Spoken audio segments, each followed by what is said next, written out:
आप देख रहे हैं लेटेस्ट कानपुर न्यूज। कोरोना महामारी लगातार बढ़ती जा रही है और अभी भी सरकार जनता को कोरोना के प्रति सचेत कर रही है, क्योंकि कोरोना का अभी तीसरा स्टेज आना बाकी है। इसी वजह से प्रदेश सरकार ने मुहर्रम का त्योहार नहीं मनाने की अपील करी है और साथ ही ये भी कहा है कि इस बार ताजिया नहीं रखी जाए। मुहर्रम के त्योहार को मनाने के लिए सरकार ने एक जगह पर 50 लोगों की अनुमति दी है और यह गाइडलाइन जारी कर दी है कि ज्यादा भीड़ भाड़ न लगाएं और अपना त्योहार मनाएं, क्योंकि ताजिया रखने से भीड़ बढ़ती है और मुहर्रम का जुलूस निकालने से हजारों लोगों की भीड़ आती है। मगर मुस्लिम समुदाय का यह मानना है कि सरकार जहां चुनाव होता है वहां पर भी कोरोना गाइडलाइन का पालन करवाएं। उसके साथ ही सरकार को यह भाड़ वाले इलाके में भी कोविड-19 का पालन करवाना चाहिए।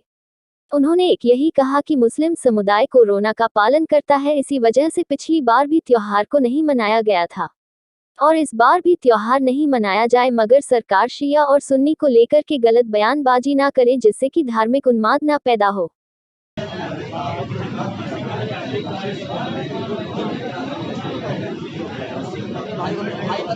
अपने जान और हर मजहब में गाली हराम है। किसी को गाली देना कहा जा किस बाहर बदल। नसीम रजा। रजा भाई, ये जो बीजेपी का आदेश हुआ है मुहर्रम को लेकर के, तो क्या कहना है आपका? देखिए, कोविड-19 की जो गाइडलाइन है, जो केंद्र सरकार की गाइडलाइन है, हम लोग सारी गाइडलाइन को फॉलो कर रहे हैं और डीजीपी का जो आदेश है वो सही है। इसके अंदर किसी तरीके कोई नहीं है। वो धार्मिक प्रोग्राम या शादी ब्याह जो हो रहे हैं समाज के अंदर, हम लोग सभी उन चीज़ों को फॉलो करते हैं और उस पर अमल करते हैं।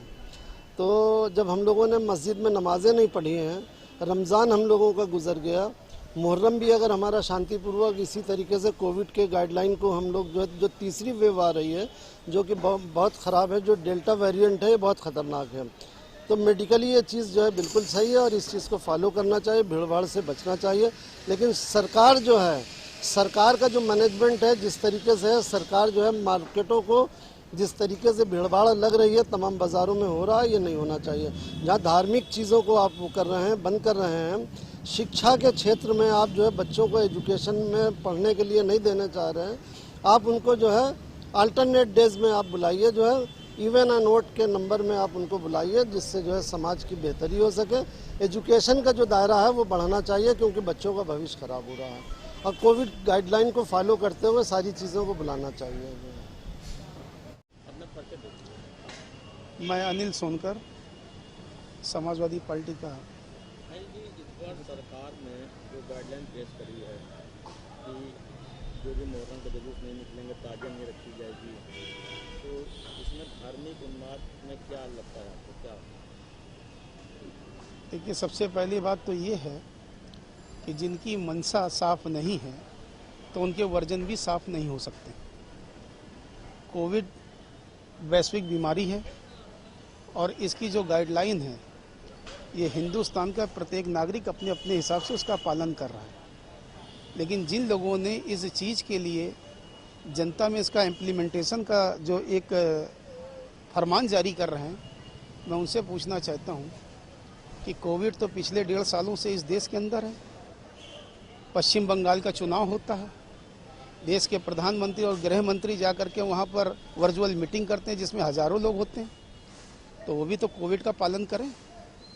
और जब आपकी निष्ठा अगर साफ नहीं होगी, जब हुक्मरान अगर गलत होगा तो जनता गलत हो, ऐसा संभव नहीं है। सब्सक्राइब करें हमारे लेटेस्ट कानपुर न्यूज़ चैनल को और बेल आइकन दबाना ना भूलें।